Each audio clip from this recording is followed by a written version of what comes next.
Donc, comme je vous ai expliqué, les démons existent. Ils n'ont rien à voir avec ce que vous imaginez, ce qu'on montre dans les films, les dessins animés. Vous ne connaissez même pas la vibration de leur corps occulte spirituel. Vous ne savez pas où les démons vivent. Vous ne connaissez même pas à quoi ils ressemblent. Vous ne savez même pas quelle langue réelle les démons parlent. Vous ne pouvez même pas décrire un démon.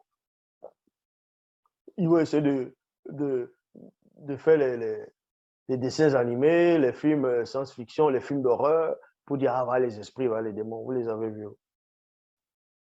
Dans Jonas, dans Gouma, chapitre 1, verset 4, les démons succubes prennent la forme de très belles femmes noires, non, de très belles femmes non initiées pour séduire les hommes non initiés durant leur sommeil.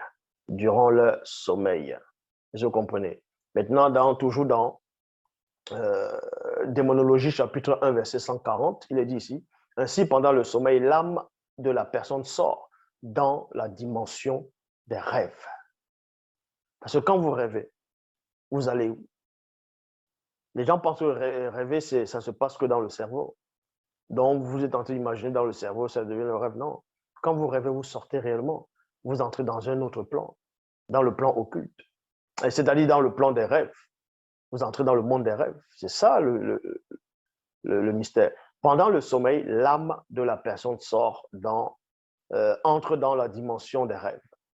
Et c'est dans ce plan que le démon ou la démon séduit la victime par une image trompeuse d'un homme ou celle d'une femme, ceci en fonction du désir et du fantasme de la personne.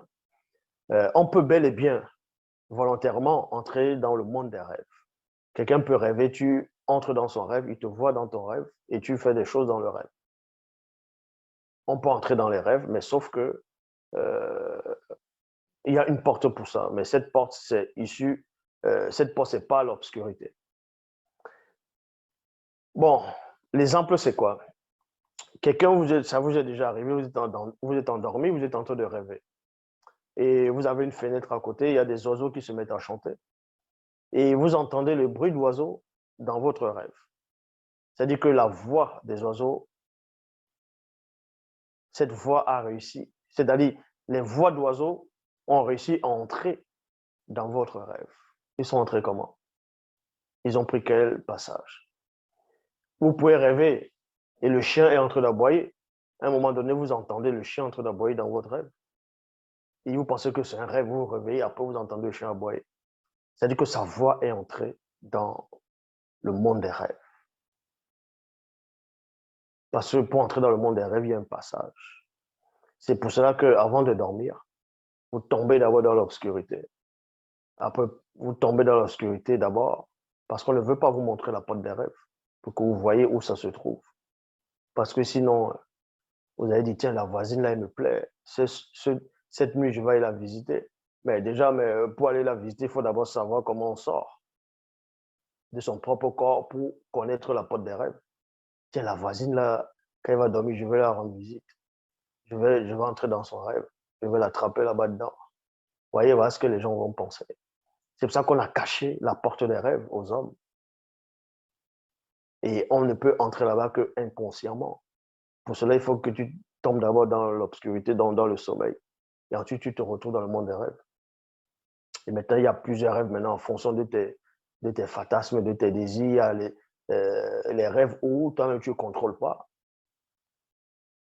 Bon, tu ne vas pas contrôler ton rêve à 100%, mais il y a des rêves où tu reçois les attaques du monde occulte et tu subis, soit ça peut être des cauchemars, soit tu fuis, soit tu cries, oh, tu transpires. Ah.